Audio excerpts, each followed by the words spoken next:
why has the traditional family unit been broken up? Blue light actually plays a huge role in infertility, and it has been shown to impact, possibilities of conception. Blue light's bad. Get outside and get natural light, because that's also been shown to have massive benefits to fertility outcomes as well. Holly Sinclair is a fierce advocate for women's health. Who's here to help you? Elevate your reproductive health, fertility, and overall vitality naturally. If you look at the sperm health over the last 50 years, it's dire. It's dropped by over 50% sperm counts. If we keep trending in this direction, that's it. That's our species done within the next 50 to 100 years. Someone, they're 24 or whatever, and they go, I don't want to have kids. It's better to at least freeze your eggs and play it safe, or test yourself out naturally later in life. Okay, there's two ways to answer that question. The first is, I don't believe any woman doesn't want to have kids. What I've witnessed is that those women are usually, you don't know when you're going to meet your knight in shining armour. You could be 34, freaking the fuck out, going, I'm going to freeze my eggs because the fear has kicked in and the system's got me. And then 6 months later, you might meet your man. And then 6 months after that, you get pregnant, naturally. And then you're still only 35. Are there any risks associated with C-sections over natural births? Oh, yeah. I mean, you're not really designed to have your abdomen cut open. Really interesting thing I saw on your Instagram actually while I was scrolling through doing my research. It was, why do big brands stick a pink ribbon on their products once a year but still use ingredients that cause breast cancer? That's so funny you asked me that, because another podcaster asked me that. Really? Yeah. Obviously that just shows such high level hypocrisy. That certain statement, and it makes people go, yeah, actually, why do they do that? I think when I was writing that post, I was just in such a bad mood. You're on rant time. You're like, we're going in. And I was just like, fuck these people, For me, hypocrisy is just, I just can't stand it. And especially during the COVID years, the level of hypocrisy that took place. Especially in a place like Melbourne. Oh, definitely. And even among my friends and my family and people who were close to me, it's like, it just grated me so much. And I actually think that post I did during COVID. You're on smoke at that stage. You were just going in. Yeah. But it is wild. I did a sort of follow-up post to that recently about sunscreen and how the Cancer Council, support the use of sunscreen, but sunscreen causes cancer.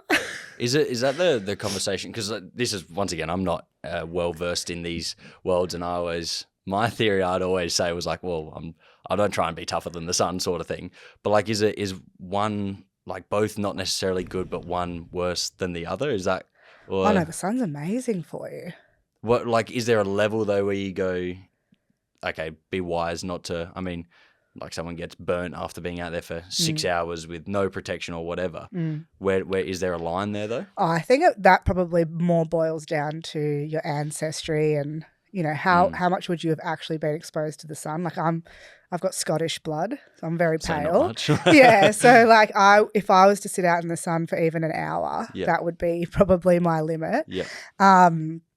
But there's certainly, if you follow the work of people like Dr. Jack Kruse or I'm trying to think who else, even Amy Skilton, who's a naturopath in Australia, the sun is amazing for you. And what UV does for overall health benefits is phenomenal.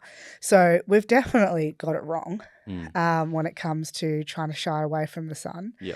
And I would say, probably not. There probably isn't a threshold per se that you have to sort of limit your sun exposure. So if someone then I'll play devil's advocate here and be like, well, what do you say to then people that are, the athletes that have spent hours on hours and years in the sun, and the rates of skin cancer or whatever it is in those sort of people that are experiencing time in the sun? Yeah, well, the question is, why do you got cancer? Obviously melanoma, a lot of people with melanoma have very low vitamin D levels, so that's a common thread. So hang on a second. But the sun allows vitamin D to be high in you. Yeah. So melanoma is it's more the question of, why did you get cancer? Whether it's melanoma, breast cancer, whatever type of cancer, the cancer is the issue that you need to look at. I guess it's just worked out well that the sun's the devil. Yeah, I mean, like, if anyone runs around and says it's not good for you at all, I just, once again, it's just that interesting topic of how much of anything, I guess, because, like, we could always, the argument, protein's an amazing, nutrient, but you could probably still overkill it and do too much and clog yourself up a little bit. And or like coffee, great stimulant, better than probably doing all the artificial route, but to what extent? That, I guess, is always the question, I wonder, as well. Yeah, well, I'm sure, like, if you look at nature, there's seasons, right? So we would have been exposed to a high amount of sun. I'm just talking out of my ass here, but I'm presuming this high amount of sun, for 3 to 4 month intervals, and then we would have had a very small amount of sun for 3 to 4 month intervals, and so nature doesn't get it wrong. So yeah, I mean, you're probably not meant to be exposed to it all the time, 24/7, 365. Yeah, but yeah, anyway. I know we started on the pink ribbon thing, and we got similar sort we of got thing here, there. but yeah, it is a similar sort of thing. And it's probably like one thing that does grind my gears is when someone like wears sunscreen and they hop in a car and they sit in an office, and I'm like, come again? That's huge in the beauty industry. I really don't get. Like, yeah, the beauty industry has really sold that one quite well. Like, interesting. Do your daily sunscreen. Yeah. On your face. Like, it's with your makeup sort of thing. Yeah. Like, it's a huge thing that the beauty industry sells. And it's just like, what? Well, I'm very happy that I skipped that one by being a bloke. So that's handy. Totally. Yeah. And like, blue light is just so bad for us. There's so many countless studies that you can look at. But in my field of fertility, like, we know that blue light actually plays a huge role in infertility.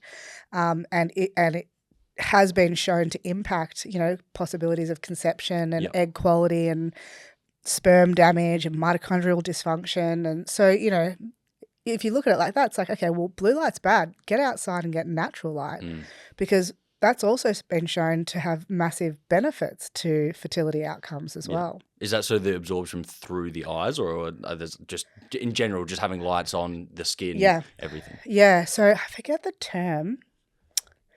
You're challenging me here. Not melanonin.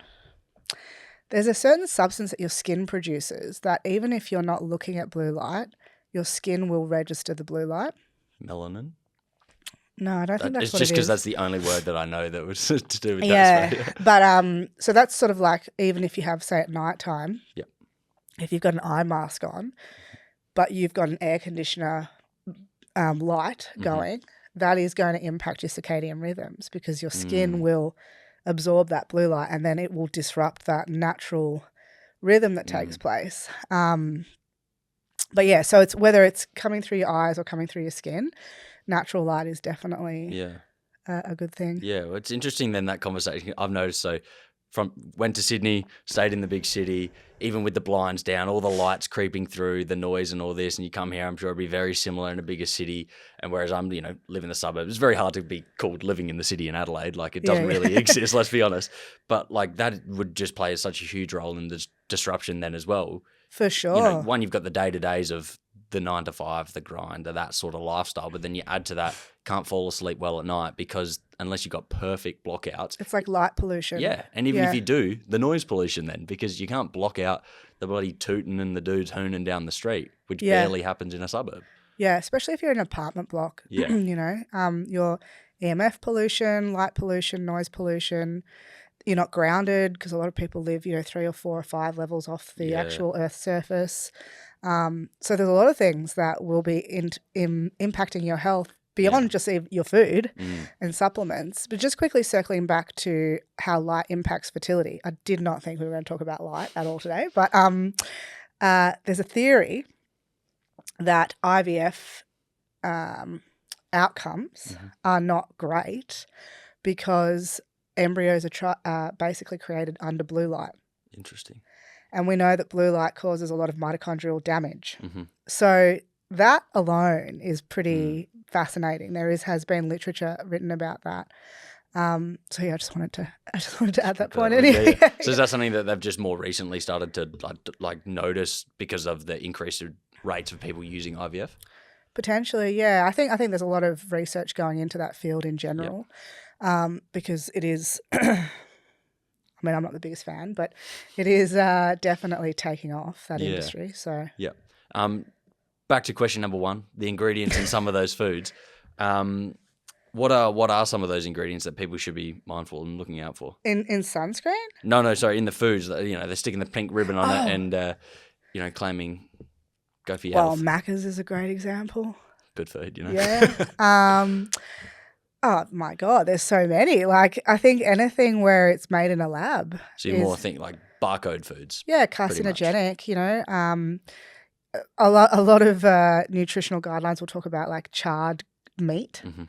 And it's just like, you are just focusing on the wrong fucking But Fruit Loops, success. But Fruit Loops, fine. Now we're charred talking. meat, no.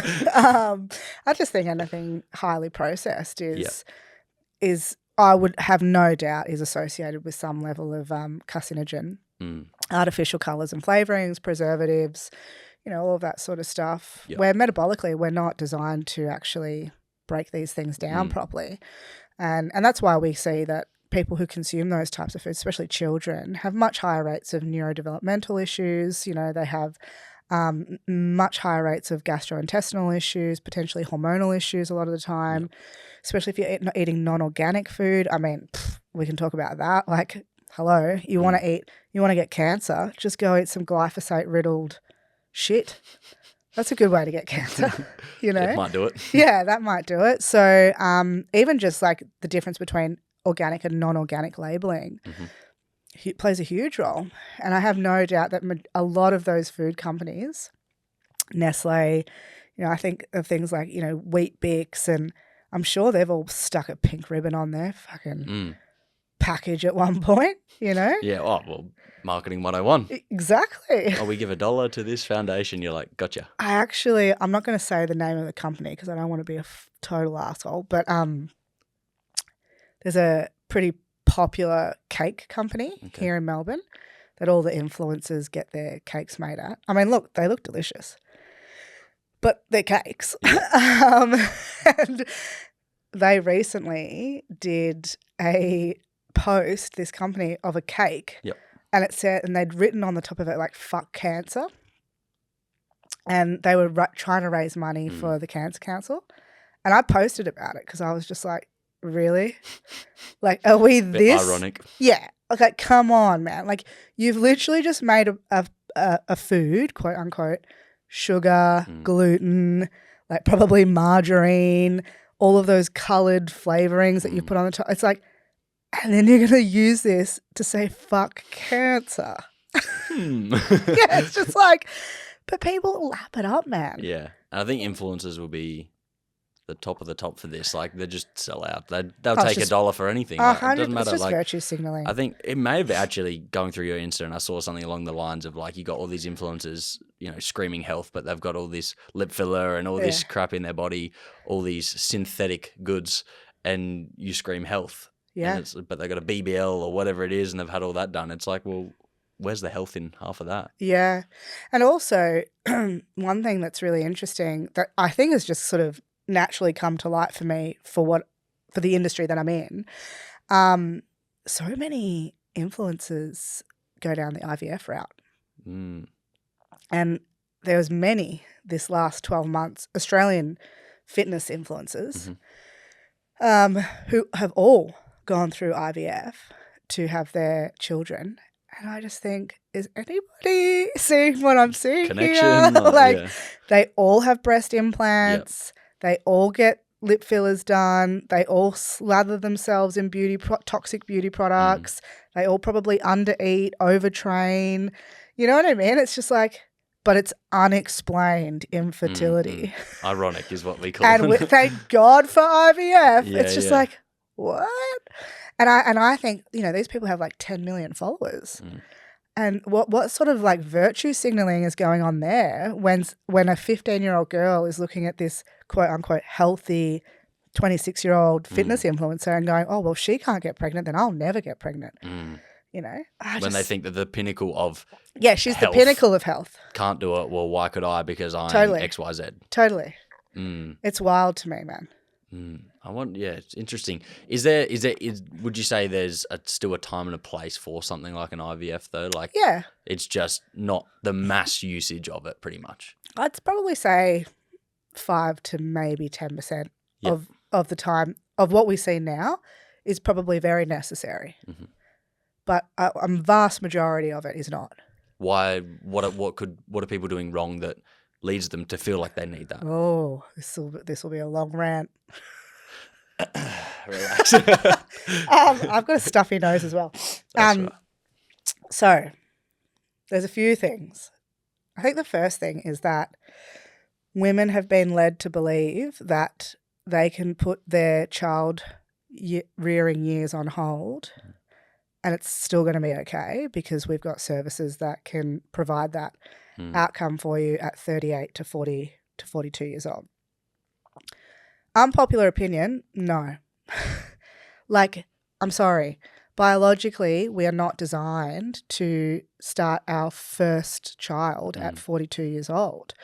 Really, I mean, if we were looking at biology, even I'm a latecomer. I mean, I've got a 2-year-old and I'm 35. Like, I should have been starting at 25, really, if I wanted to follow my biological footsteps. But I think that's a really big issue, is that women think, and we can, whether that's new wave feminism or You said it, not me. Like, yeah. Hard for a bloke to say. Yeah, or I actually think like that's the epitome of the patriarchy sort of stepping in and almost like psyoping women into believing, oh yeah, you're equal to us. You can climb the ladder with us in corporate Australia. And then if you want a baby, you'll need us. Because for me, the Western medicine system is the most patriarchal system ever. Is that just because of the lack of knowledge? Like a lot of the research is done one-sided. It's on men. I think like Nat may have mentioned this, like a lot of studies, it's like it's done in, the human-controlled trials or whatever, but are they being done in men and women and discussing those differences because they are major different systems? There's definitely that element, but if we look specifically in the fertility world, I mean, the obstetric model is it's men. Midwifery, which is the midwife, I could get this wrong, but I'm pretty sure it means with woman. Midwives were used for thousands upon thousands of years in the fertility space. And, just as many other alternative practitioners were, they were sort of labelled quacks in the 1900s, 1920s, and in stepped the male doctors and said, well, we know better. Actually, pregnancy is a disease and we need to pathologise it and we're going to take over from this point. And so that's like as patriarchal as it gets, So I guess maybe that's sort of more what I'm referring to in this context. But yeah, I think, so then a woman goes through her career, she maybe climbs the ladder, gets to where she wants to be, and then she thinks, oh, well, fuck, I want a kid. Oh, I'm 39, 40.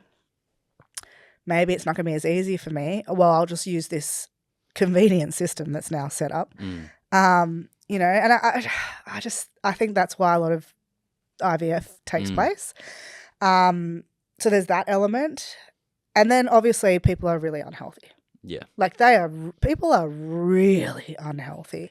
I don't know if Lucas spoke about this with sperm health. We touched on it a little bit, yeah. Okay, but yeah, like statistically, if you look at the sperm health over the last 50 years, it's dire, man. Like it's dropped by over 50% sperm counts. And Shayna Swan, who is the researcher who looked at sort of the progression of sperm counts, her prediction is like if we keep trending in this direction, that's it. Like that's our species done within the next 50 to 100 years. So, people are just super, super unhealthy, women and men. And so then trying to create a baby in an unhealthy body is almost impossible. Yeah, I think it's really good to bring the light to that it's a two-sided equation there as well. Like it probably, the general thing of a lot of that is put on the woman, but like you said, it plays a massive role on the two sides there. But it's just interesting and in the modern world where you need the 2 to 3 income household to afford to pay rent, to have the mortgage, to have the kids, you can understand why maybe women feel obliged to go down that career path as well. Yeah. But But the question is, why are we there? Yeah. Like, why has the traditional family unit been broken up? Yeah, it's interesting. Because the patriarchy is like, fuck yeah, we get more people into this capitalistic society to print cash for us. You know, it's like, if you really peel it back, it's pretty bad how far away from that traditional family sort of setup we have come. And I agree with you. Like, I'm a working mum. Yeah. I run my own business. I don't think women shouldn't work. But I do think a lot of people are in that sort of situation now where it actually isn't a choice. Like, they have to financially pay bills, and it's so bad that we've gotten that far. And I'll even throw in from the opinion of a young, non-experienced life 24-year-old male, though, is that when you then go out and you try and meet people, and they're so career driven, which whatever brought them to that thought process is, you go, well, I'm a little bit old school. I'm more than happy to work a shit ton, bring in the money, and let you do, birth the child, raise the child, because sure as hell a woman's going to probably be better at it than I am, because biologically we kind of have those tendencies that, the masculine and feminine energy, like there is that's biology as well there. But it's very hard to find that nowadays as well. Yeah. For many reasons. I wonder whether, someone's going to go crazy here, but like, the extreme feminism movement, I guess, like there was such a positive voice, and then it's almost been hijacked by people that have taken it way too far. And that's where people go like, what the hell's going on now? Yeah. But those women who are taking it too far, I'm not going to name names because a lot of them have trolled me on my Instagram. I actually think they just really want to be taken care of at the end of the day, But they've got to the stage where it's like too late almost. Like, well, in terms of birthing years and things like that. Oh, but I just mean in terms of their opinions around, women can do it all. Like, it's almost like they're so angry at this point, and they've like convinced themselves so badly that women can do everything and fuck men, and we don't need men, and who gives a fuck? And it's like, but we do. We need each other. Yeah, we need each other. Let's keep it simple. Let's be honest. Yeah, like we need each other. And if we really look at it from a primitive standpoint, like, women are the nurturers. We are the birthers. Like, we are the ones that have a womb and bring children into this life. And and you can extrapolate it and look at sort of the standards of children's health now even. How much does you having a career and being back in the workforce within 4 to 6 weeks postpartum, how does that impact your child? Because we know that children who go into care at early ages, like childcare, for example, have way more attachment disorders than kids who don't. And then if you have an attachment disorder as a child, you are much more likely to then deal with mental health issues as an adult, especially anxiety.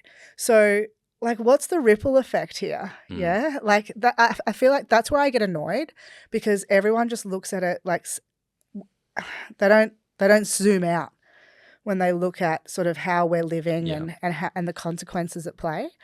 I guess they just sort of think, oh, well, I've got to pay tomorrow's bill, which I get. But it is very reactive, Yeah. And I think there's, to make it to some extent clear there, of like, it's not necessarily even trying to shame people that have to do that because they're like, I can't put food on the table. Very different scenario. Yeah. But there's a lot of people out there that would have that choice and could go down that different path and would likely breed, kids that are, more fulfilled with their life, that less mental health illnesses, happier household, and whatever it may be. Yeah.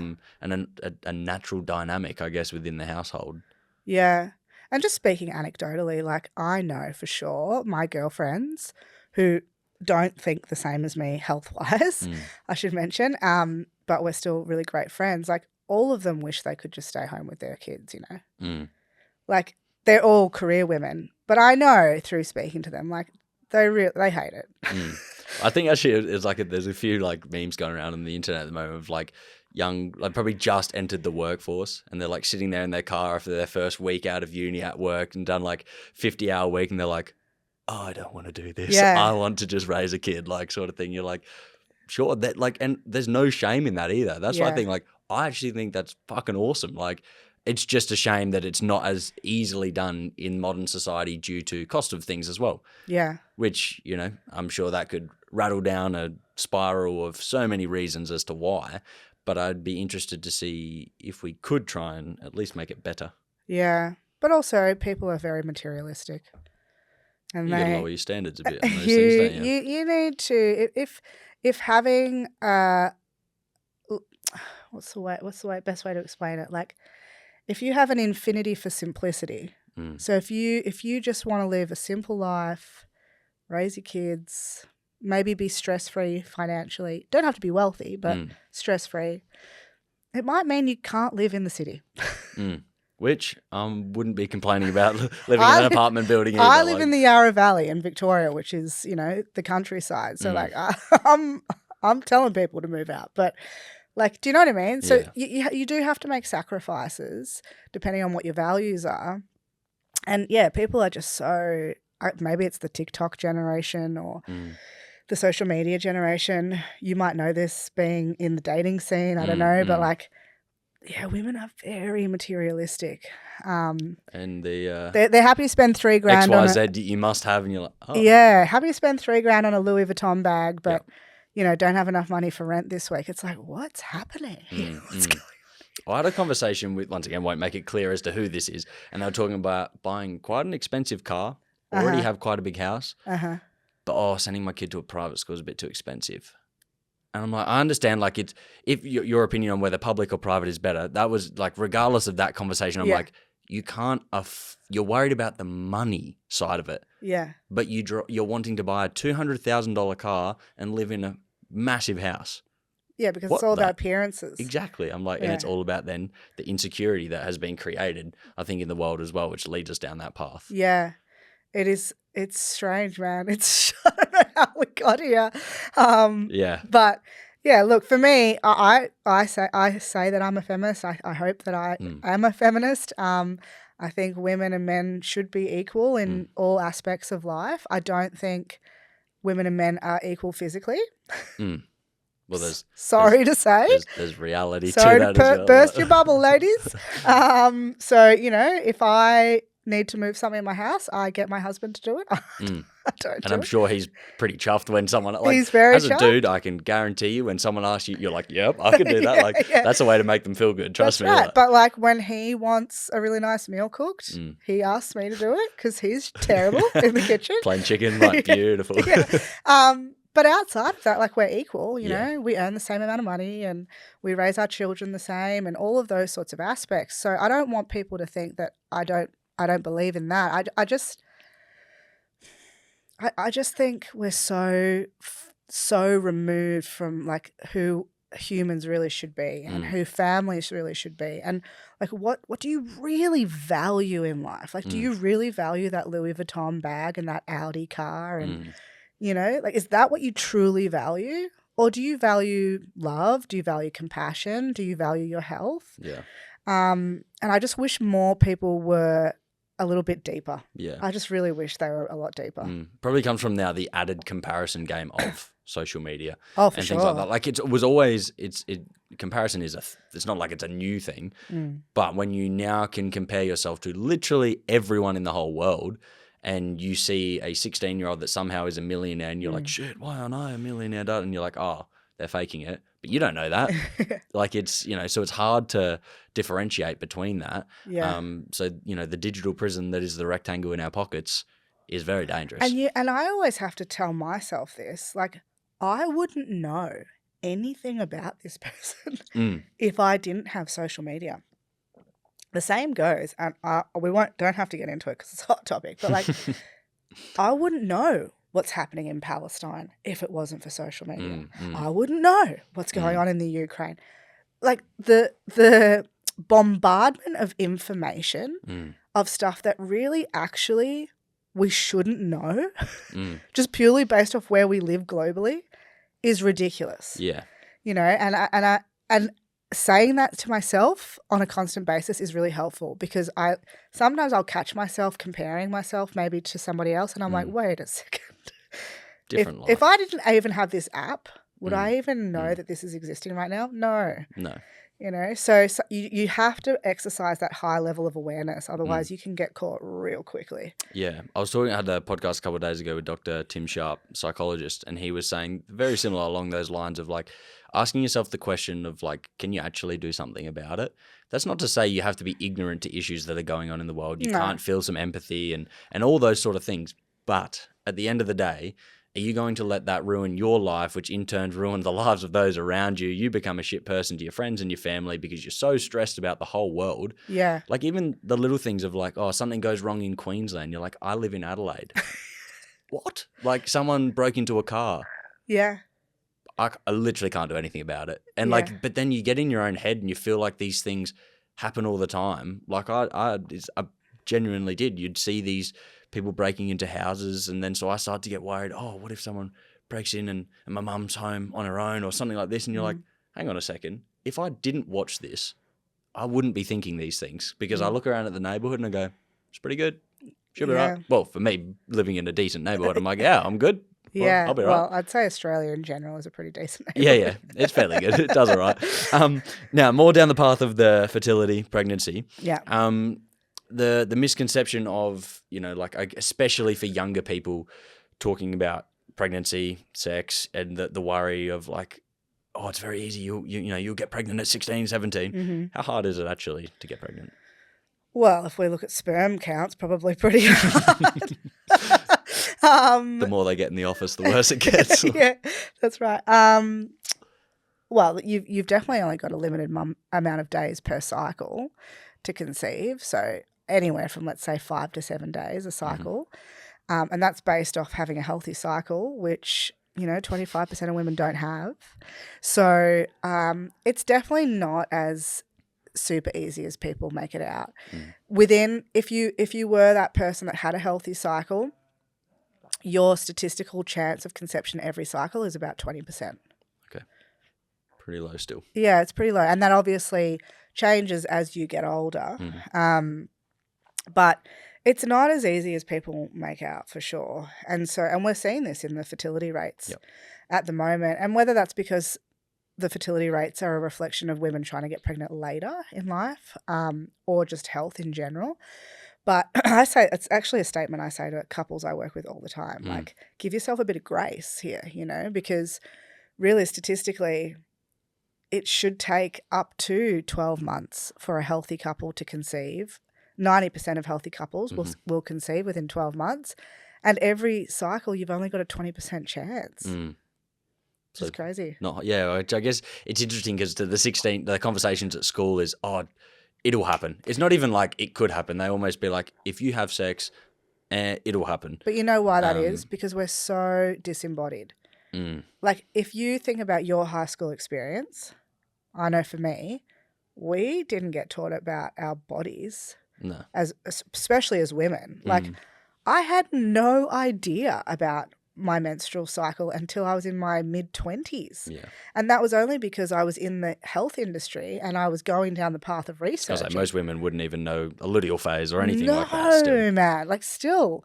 Some women go their whole life without really, truly understanding it, And so the reason people, when they're teenagers, get caught in that trap of thinking that, oh, you could get pregnant like that, is because they just don't have that level of embodiment that they should have. And that, again, like, I hate to bring it back to this, but like, that's because the traditional family unit's been broken down. We don't intergenerationally live anymore. We don't live with our mothers and our grandmothers and our great-grandmothers and our aunts. And these were the women who would have taught us about those things, If you're living with a group of wise women, they teach you about, okay, well, this is what your blood means, and this is why you bleed around a full moon, and this is what happens when you release an egg, but that's gone now. So you've handballed education to as external as possible. Almost. Oh, yeah. Yeah.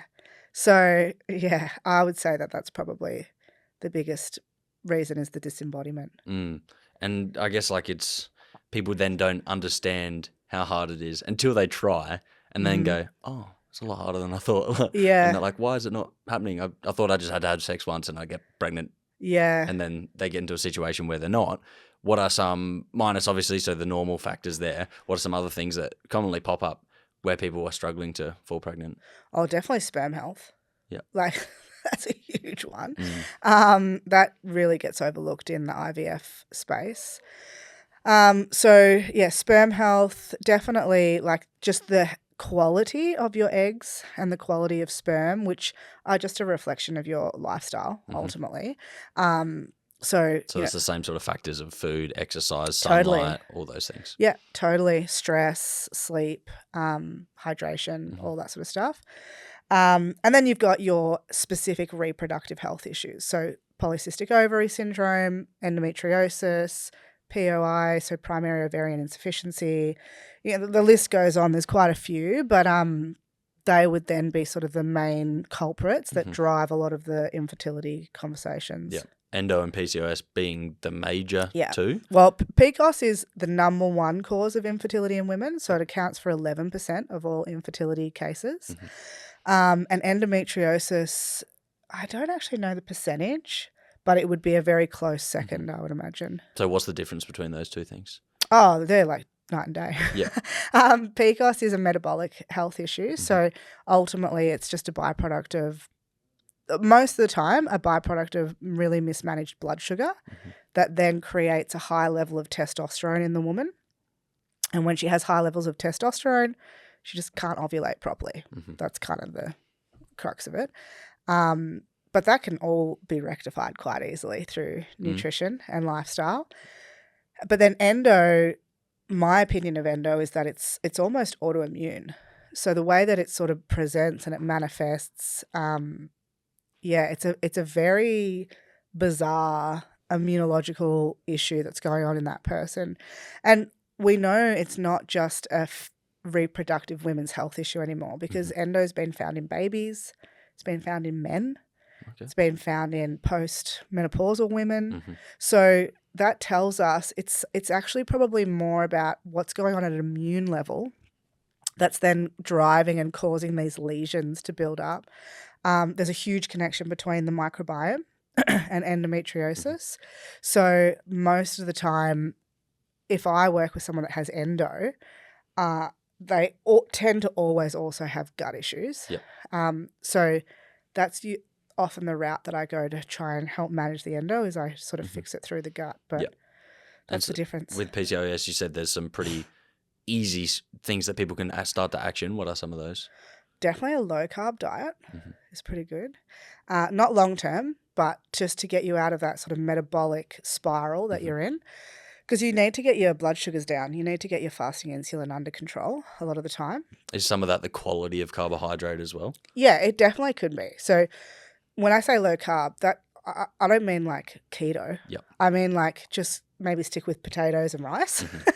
And then just cut all the other shit out. Skip the Fruit Loops. Skip the Fruit Loops. Yeah, that's right. The pasta and the bread.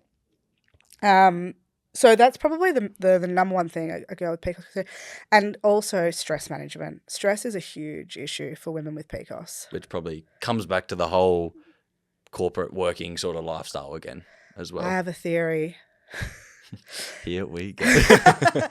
I actually think because women are so masculine now that our wombs are shutting down. That's you're like, put that thought out there and we'll come back and see if I was right. I'm going to put that thought out there. I just think like it has to be playing a role somehow. You know, the way that if you just look at the state of wombs in general, like they're fucked.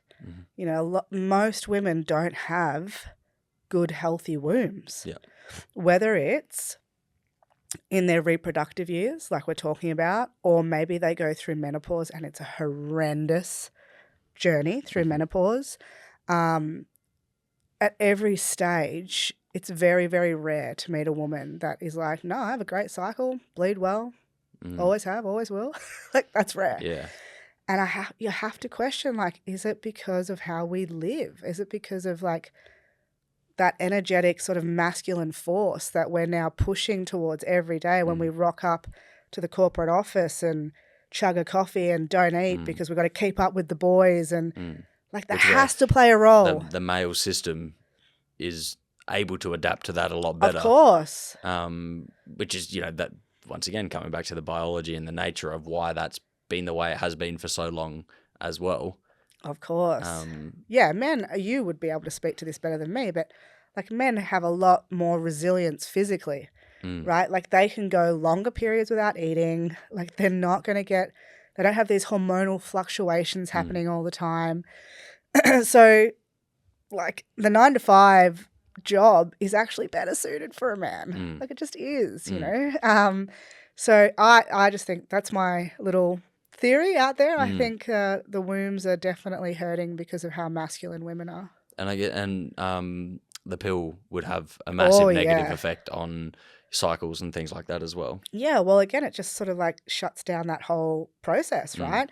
And most girls are put on hormonal contraception within their first period. That's wild. So you just shut it down day one, see you Yeah, later. it's like you don't even get to really experience it. And then most women stay on it until they want to have a child, which that could be 15 years. So like what kind of consequences does that have on fertility and hormones and all the rest of it? And then not even just the pill, but you think IUDs, like you're literally structurally fucking with the womb. Like something, a little coil of copper should not be just floating around in your womb chilling. every day. What are you guys doing? Hey, eggs. Yeah, you know? So I think there's a lot of things that are deemed safe and effective that are not safe and effective. And unfortunately, it's very unlikely that we will ever see research that sort of says, yeah, Holly was right. The IUD, probably not great for the womb. Yeah, so your theory may not come to light until generations until I to can come. afford to pay for a research lab. Yeah, so I'll speak to you soon. Come on. Time to win the lotto, make it happen. Then, and I think you've mentioned then you've gut microbiome, but also the vaginal microbiome and how that can play a role. One, what is it? Two, how does that impact it? Yeah, so the vaginal microbiome is really fascinating. It's actually just a new field that even I've started looking into probably the past year. Just because the research is quite fresh on it. But we know that every part of the body has its own microbiome. But if we're looking at fertility specifically, our reproductive organs obviously have their own microbiome. And the digestive microbiome basically is like the godfather microbiome, you know, like that's the alpha of the body, and that kind of dictates and predicates all of the other microbiomes in the body as well. So if there's disturbances vaginally with the vaginal microbiome, it's pretty safe to presume that there's some digestive issues going on as well, and vice versa.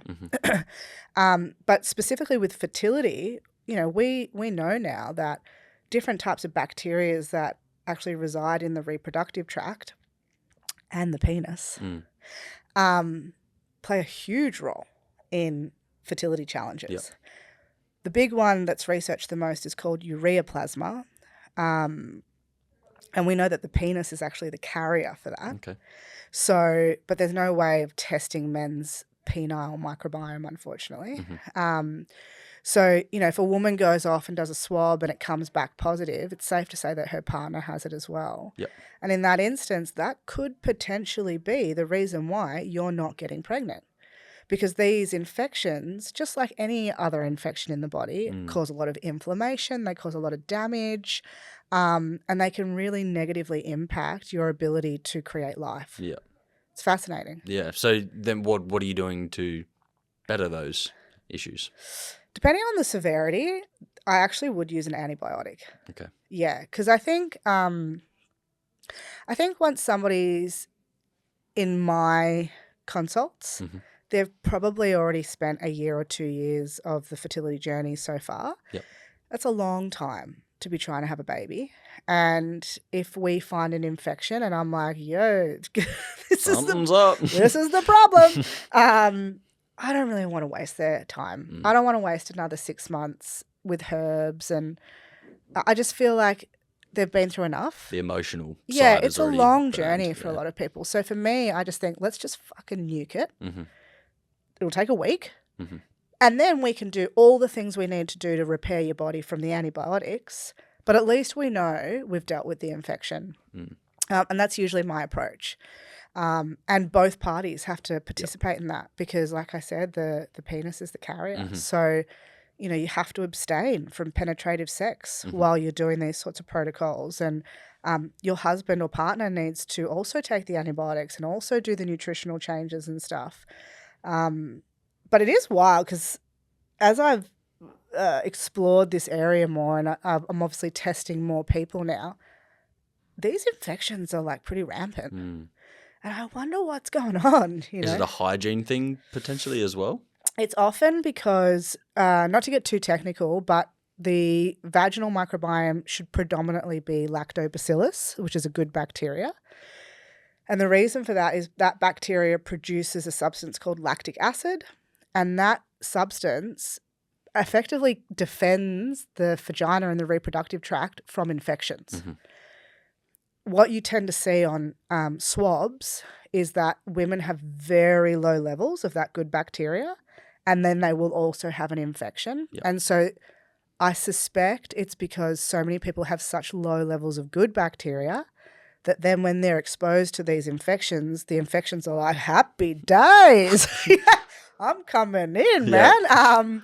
So the long-term solution is to maintain good microbial diversity, good healthy levels of lactobacillus, which you can do through probiotics and suppositories and food, to be honest. So is that just foods that are high in natural probiotics and all these sort of things? Yeah. Like, is that the foods you're looking for? Yeah, I mean, most foods that are feeding good bacteria. So fermentable foods like sauerkraut, kimchi, they're great. Resistant starch-based foods like sweet potato that you've cooked and left for 24 hours and then come back. And then things like kefir, yogurts, those foods that are naturally higher in those probiotic strains can be really helpful. Yeah. Pulling back to the career-based woman that maybe not even a career-based woman, someone, you know, they're 24 or whatever, and they go, I don't want to have kids. That's saying. Do you think that they should? It's better to at least freeze your eggs and play it safe, just in case later in life you did change your mind, or test yourself out naturally later in life still? Okay, there's two ways to answer that question. The first is I don't believe any woman doesn't want to have kids. Interesting. They're lying to themselves. I really do think they are. I think... The outside influence. Yeah. I'm going to cop so much hate for this. So this might go viral, this reel. I don't know. I need it. Let's do it. I think if a woman is saying, I don't want to have kids, that's obviously her tone. That's very accurate. I think what I've witnessed is that those women are usually with the wrong partner. So at a subconscious level, they're just telling themselves, I don't want a child, but really, you just don't want a child with him.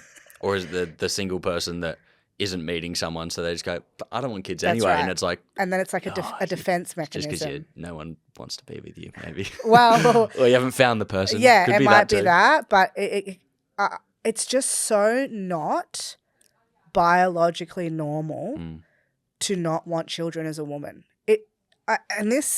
I've copped heat for this in the past, but the only reason we are here as a species is to reproduce. That's it. That's our job. Basic. Yeah. Okay. So for anyone to say that they don't want to do that, it's so against your biology that for me, I just think, no, there's something psychologically going on here, whether it's a defensive mechanism of I'm single and I just want to put this shield up and like, fuck men. And, you know, I don't want kids. I'm fine. I'm fine on my own. No, you're not. You're not fine on your own. Nobody's fine on their own. No, we're social beings. Correct. Let's be honest. Everyone wants to be loved. Yep. Let's get real. I do also think as well, there is probably an element of trauma that goes on for some women whether they've been sexually assaulted, maybe they had their own bad birth experience themselves coming out of their mum. Like, don't like neglect how deep trauma can go. I definitely think that plays a role for some women that say, oh, well, I don't want to have kids. And then, I think majority of women who do have partners that say that, it's just because you're with the wrong guy. And I think the conversation can still be flipped also. Blokes probably do the same thing. Oh, yeah, most definitely. For sure. So, anyway, and I think, not to sidestep because I'll come back to the rest of the question, but I do also think that's why so many couples use IVF. Because actually, you're not a great pair. The world's being like, go different ways. Like, yes. Nature is saying, maybe not. Don't think so. Don't think you're a great match, guys. Yeah. Could be cousins. Yeah. We don't know. Yeah, that's getting dangerous now. So, yeah, I think there's a bit of that. But Yeah. What was the second part to that question? You said women who don't want kids. Oh, freezing eggs. Okay, so I've unlocked the beast. you've unlocked the beast here. Let's just talk statistics for a second. Yeah. The average amount of cycles a woman has to do, stim cycles that a woman has to do in order to collect enough eggs to create a live birth is 3. 3 stim cycles, and I only know this because I was speaking to a client last night about it. So one cycle before rebates is $8,800. So now you're looking at, on average, let's say $25,000. That is on the basis that you, in each of those cycles, you get the desired amount of eggs needed to then create a live birth whenever you decide to choose that egg. Now, I can't remember the numbers off the top of my head, but I want to say it's between 10 to 20 eggs. I could be wrong. If somebody wants to fact check that, go for gold. But let's say you need to have 6 to 10 eggs per stim cycle so that at the end of those 3 rounds, you've got anywhere from, say, 20 to 30 eggs in the bank, yeah? So that's one thing to keep in mind, because it's not just like they go in and they pull an egg out and they're like, see ya. Have a good life. Yeah. See you when you need it. It's a long process. It's an expensive process. 75%, or could be higher than that, but last time I checked, 75% of all eggs frozen don't get used. Wow. Yep. They can only be stored for 7 years. So if you're doing this at, say, 25, what happens when you turn 32? And you still haven't met a partner or whatever? Like, what do you do? So unless you've gone back in at 27 and spend another 25K to extend the lifespan a little bit. I just don't really, okay. you know? The de-thawing process of eggs is pretty bad. So what that means is the amount of eggs that get collected versus that survive the thawing process to then become an embryo with a sperm is very low. So again, like if you only get, let's say you only get 2 or 3 eggs per stim cycle. So now you've got 10 in the bank because you've done 3 cycles. But only 1 survives the thawing process. Okay, so now you've got 1 egg that they still need to create an embryo with. That's like another step in the journey. Even statistically, that is quite low. Yep. So it's not really great odds here. A lot of women also don't realise they still have to go through IVF if they want to use those eggs. So as a 25-year-old, are you comfortable with going through IVF at 32, 33 in order to use that egg? I don't know. I would say a lot of people might not be. They may not even think that far to bring that into the conversation. No.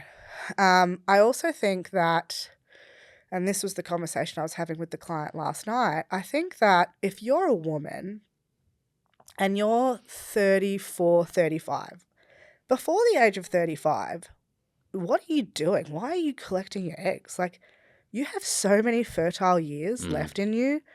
Like, it's okay. You don't have breathe. Yeah, like just relax. Yeah. But if you're 34, 35, you don't have a partner, and you're thinking to yourself, okay, I want to have 2 or 3 kids, why would you freeze your eggs at 34, 35, knowing everything I just said? Statistically, it's a very unlikely scenario you're going to get a live baby. Why would you just not start the IVF process? To just skip a step. Yeah. Wait, skip a step.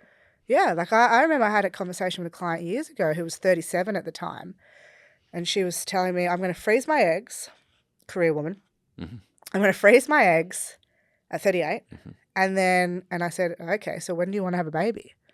And she said, well, you know, probably by 40. I said, well, why don't you just have a baby? Like the timeline adds up to just... What's 1 or 2 years? Yeah.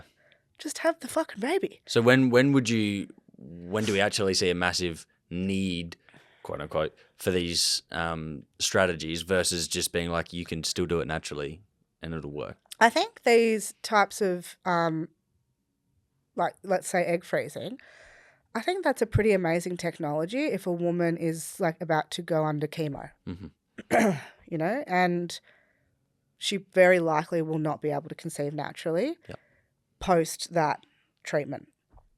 Fine. If it were me, I'd be doing the egg freezing. But like kind of beyond that, I'm like, I don't really get it. I don't get the desire to freeze eggs just purely based off how bad an outcome women have. And then obviously the older you are, the worse those outcomes are because your quality is, you know, supposedly worse. So, and like I've said this so many times to clients, and I feel like when I say it, it's almost like it then makes it come true, which is even weirder. But like, you don't know when you're going to meet your knight in shining armor. Like, you could be 34, freaking the fuck out, going, okay, I'm going to freeze my eggs because the fear has kicked in and the system's got me. And then 6 months later, you might meet your man.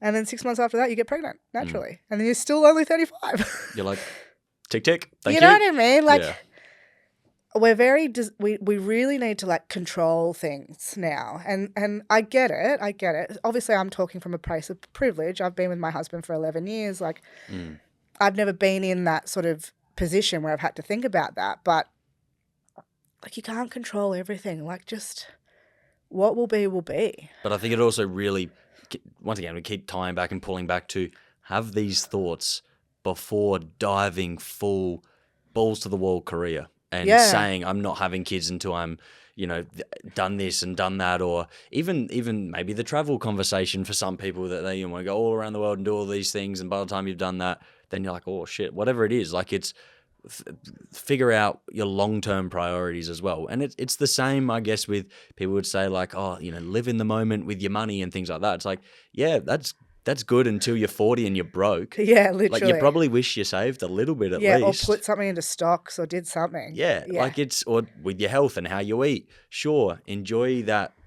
Sure, if you want to have some Maccas or whatever, you know, but don't have it every day. Like, it's the same conversation in just so many different varied aspects in life, is that you just need to think a little bit longer term sometimes. Yeah. All the time, actually, not sometimes. Yeah, but people are very reactive.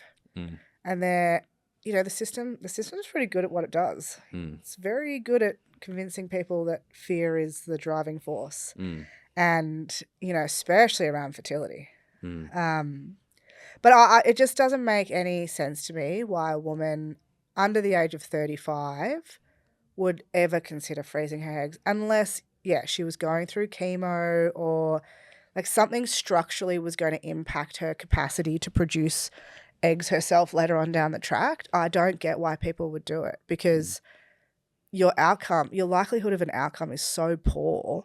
It's so expensive. You still have to go through IVF. So for me, I'm like, well, just do IVF. Yep. You know, like why? I don't know. It's just so weird.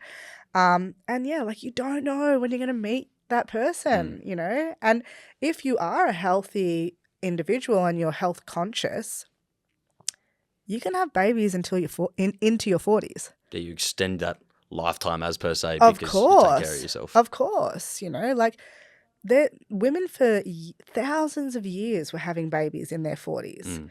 So you know, it's okay. Like, we don't need to like race into everything at the moment. That's the world we live in, though. Yeah. Everything's like with just 100 miles an hour. Oh, got to do that because just in case this and just in case that and just in case, what if it doesn't matter? Yeah. Just a thought. It's like, what if, and what if the other side, like it's, you know, like we're so one-sided with our worries and concerns. It's like, yeah, but what if that doesn't happen? Yeah. I know. People miss a lot of their life just Yeah. racing, don't they? And rushing Yeah. around. I mean, I wouldn't say I'm perfect on that either, but like it, which is, I think, you know, once again, there'd mainly be a female audience probably listening to this as well. But as a young bloke, like it's that racing around, like it's, well, even not even just as a young bloke, in your 20s as a person, it's very normal to feel very lost and a bit scattered. But just take the time to center yourself and have some of these thought processes. You know, you've passed your little party stage and you've done all that. You've gone to uni, you've lived the life. Have some serious conversations with yourself on a lot of these topics. Yeah, for sure, for sure. And also, like, with your partner at that point. Like, if you do have a partner in your 20s or early 30s, like, you should be talking about these things. Because if they're not in alignment with you, like, you need to part ways so that you can allow the right person to come in and be in alignment with you as well, you know, which I think is another huge part of the puzzle with fertility, is that a lot of people are just dating a lot of dickheads. Like, they were like, "Oh, we've been together for X amount of years. Totally. We should just stay together." Yeah, it's complacency. Yeah. Yeah, and it's just like, I don't know if you guys should have a baby right now. You know, I see this in clinic all the time. Couples come to me and they've been trying for 2 years and, you know, nobody can fix them and nobody knows why. And then I see their dynamic and I'm like, oh, I don't think you want to be together. yeah, I don't know if you guys should be having a baby together. Like, I think people see it as glue to their issues. it is. Oh, the baby will make it better. Probably not. It's probably going to make you more stressed. Totally. Yeah, because, you know, speaking from experience, there's a lot of reparenting that takes place when you become a mother or a father. Like, it really highlights your inner child wounds because like, oh, that child is just reflecting to you all of the things that you still haven't probably dealt with yourself. Yeah. And so you got that going on at an individual level. And then if that's going on in a partnership that is already a little bit unstable, oh man, that is just going to throw a huge spanner in the works. That child's going to be a rocky road. Yeah, that's right. So I see it a lot in clinic. It's just like, I don't know if you guys should be having a baby. I don't, whether I say that to some people, probably not. But do you sometimes sprinkle something in there? You're like, I just hint often the ask idea. them. Like, Yeah, I often ask them, like, how are you guys? Like, how are you as a couple? And I tend to get a lot of emails the next day saying, thanks for that, because it really did open up a lot of conversation that we really haven't had. And I'm just thinking, how did you not have these conversations? yeah, because people don't want to do the hard thing. Well, like people that just conversation can't communicate. is just and it's uncomfortable. Yeah. They're like, well, if I avoid it long enough, it might go away. No, Yeah. just amplifies. Don't worry about that. Yeah. And yeah, people are just such bad communicators. Yeah. Or you've got two separate communication styles going on, which is terrible, you know. So, and that's why I always encourage anyone I work with to also do nervous system work and emotional well-being work while working on the physiological health with me, because it plays such a huge role. Yeah, there's so many layers to it there as well. Yeah. Which another layer in that, food. Is there anything specifically that actually does help, you know, foods people should be eating trying to get pregnant versus currently pregnant that's going to be good for the health of the child and things like that as well? 100% protein. Like, you're trying to create a human out of a cell. Put some muscle in that thing. Probably need to be anabolic. So definitely protein intake is a huge one for reproductive health. Yeah. And nobody eats enough protein. So is that you would put it out there, just the standard, what you would see when you talk to a PT, the 1.8 to 2 grams per kilo is good. Yeah. 2 grams per kilo is usually what I recommend, or at a minimum 100 grams a day. Yeah. There's a pretty famous diet called the Brewer's diet, which is pregnancy specific. It's to avoid preeclampsia in pregnancy. But the first point on the Brewer's diet is 100 grams of protein a day. Interesting. Yeah. And so protein is just 100%.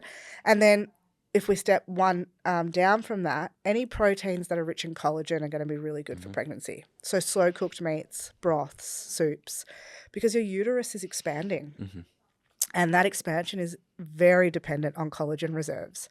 So having those types of like, you know, I just call it like grandma eating, you know. It's like, what would your grandma have had as a child? That's how we want to eat. Stews, casseroles, you know, potato, fruit, like just real good hearty food. And it actually tastes good too. Oh, it tastes amazing. It's bloody unreal. Yeah, it's amazing. And it's easy to prep. Yeah.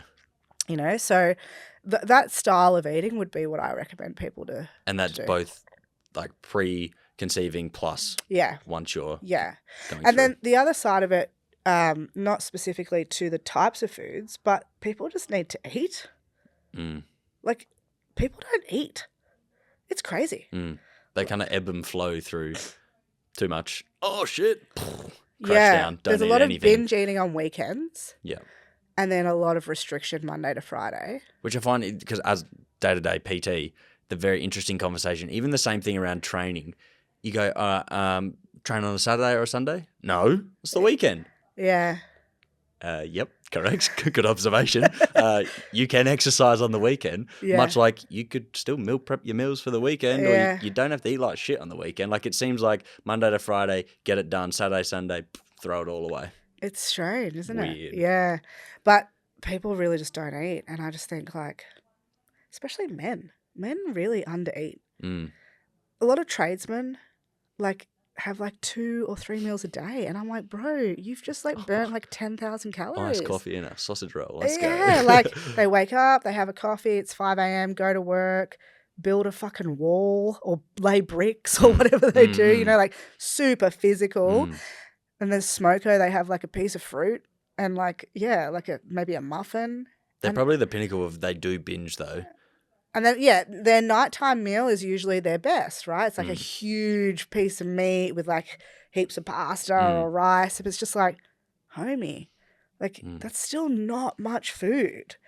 And a lot of them train, they go to the gym. And I'm thinking, oh my God, you've burnt like, I don't even know, maybe 10, 15,000 calories. A lot. And you've eaten like 2. I'm just like, no wonder you can't create life. Yeah. Yeah, no wonder you're busted up at the end of the day. Yeah, like your sperm is literally like, help me. Yeah, your whole body's just shriveling away. Yeah. It's just like basic principles like that are so neglected in the fertility space, even in the natural fertility space. Everyone bangs on about CoQ10 and zinc and, you know, all these supplements, which, that's great. But if you fucking eat like a sparrow and then even at your meals you have like, I don't know, 10 grams of protein, it doesn't matter how much CoQ10 you take. Like, you're not going to consume. They're the sprinkle on the top of the pyramid versus the foundation of just the general things as well. Totally. Yeah. Yeah, much like the supplements to a good diet in any context. You know, you should just, their additions, their 1%ers still, even though they may have a massive impact, they're not your diet, like on a day-to-day basis. They're normalities of base. Yeah. Which, so that's the nutritional hacks that I usually do with people. Yeah, interesting. Are there any risks associated with like C-sections over natural births? Oh, yes. And yeah, I mean, you're not really designed to have your abdomen cut open. I think let's just be basic about it, you know. Obviously, there are scenarios where it is warranted, but again, it's similar to the IVF conversation in the sense that it's not 50% of women that it's warranted in, but that's statistically what it is. So it's more like if you have to, not if you want to, would be. I would say like Ina May, who's sort of the godmother of birth, 5 to 10% of births should probably be a C-section, but we're at 50%. Wow. So a lot of that's driven through the cascade of interventions that take place during birth, patriarchal medical system, your obstetrician wanting to get to his fucking golf game at 5 p.m. and not wanting to sit around and watch you labour. Like, there's a lot of things that play into that. Let's get this done. Yeah, there's a lot of let's get this done. But the consequence is obviously your child misses out on the vaginal microbiome, which sets them up for life, ultimately.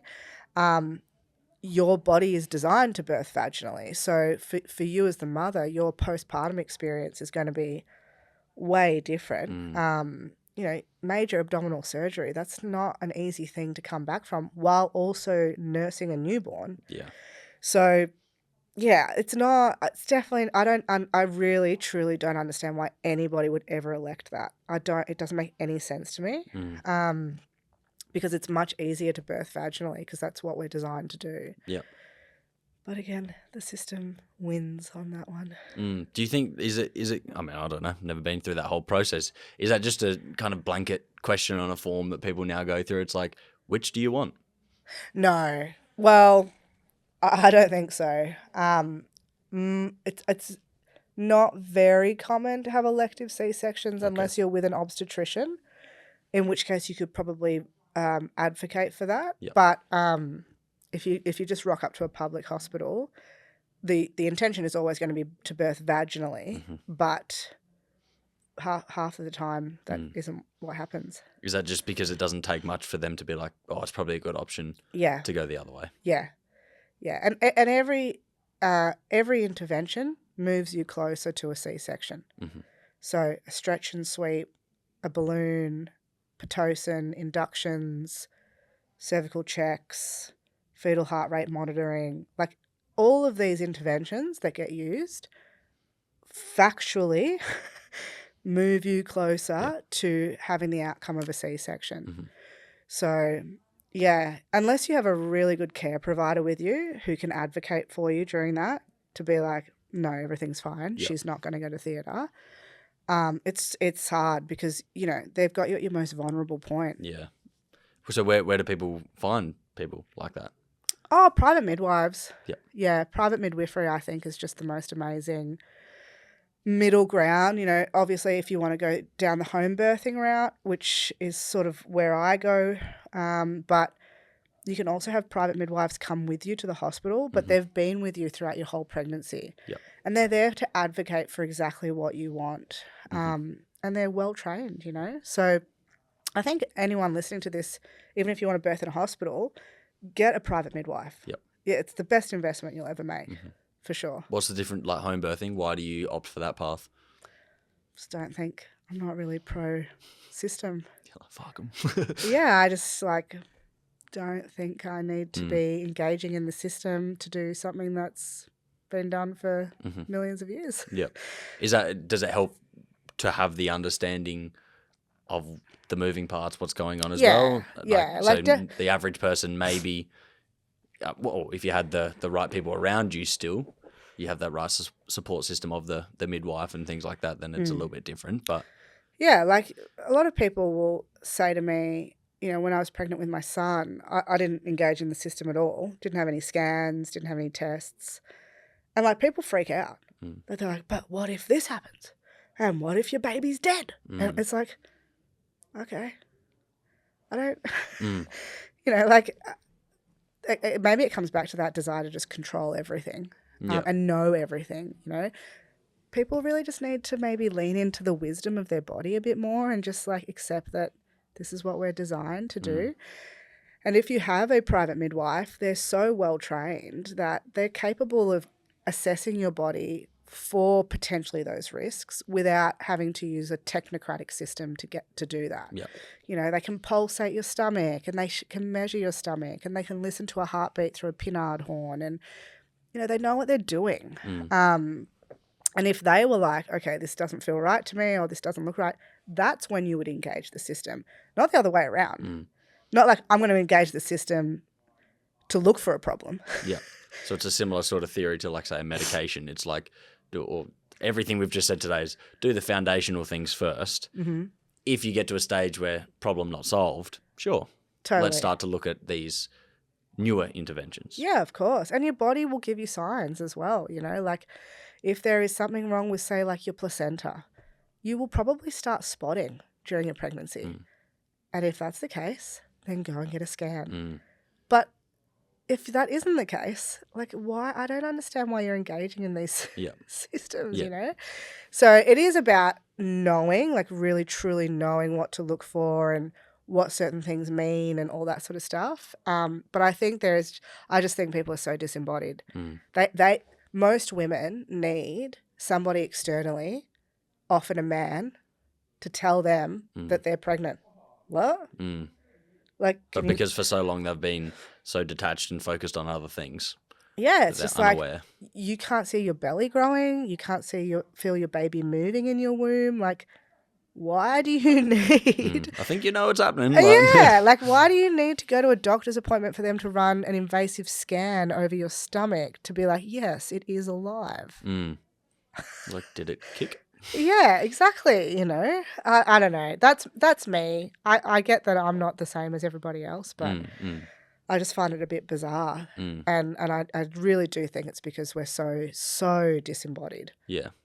And it's good. I think, like people still have that choice at the end of the day and they can go with that. But at least this knowledge here allows them to formulate an opinion with, call it the other side that they may not have heard too much of before. Yeah. So then if they're about to go through this process or they're going through this process, they can make a well-rounded decision as well. And you can blend the two. You know, you don't have to be as alternative as me, but you certainly don't have to be all in either. Yeah. You know, there are middle grounds for a lot of this stuff. I feel like it's just the common theme in society. You're either one or the other. Yeah. Seems to just be Very black and white. Yeah. I mean, like I'm not a big political person, but you talk to anyone and it's the same sort of thing. You're this or you're that. Or, oh, you believe that, you must believe all the other stuff too. And it's same in all of this. It's very hard to like talk to someone where they can be like, I agree with both sides of the people I'm talking to and around. Like it almost feels a little uncommon. Yeah.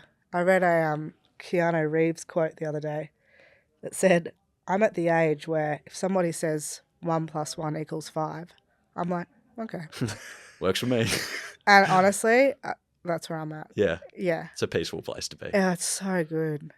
You know, like my level of self-righteousness is not there. Yeah. So if someone's saying something to me that I know is wrong, I'm just like, okay. You do you. Yeah, you do you. Like, if you want my help, let me know. But so yeah, I think to your point, it's like, know this information, apply it for what feels right to you. But yeah, you don't feel like you need to like bark down people's throats about it either, because it's just like, that's just pointless, I find. Yeah, doesn't help anybody at the end of the day, does it? No. Excellent. All right. Well, speaking of time to use this information, hopefully people got a lot of value. I'm sure they definitely did. So I really appreciate your time, Holly. Thank you. Thanks for having me, man. I loved it. Thank you.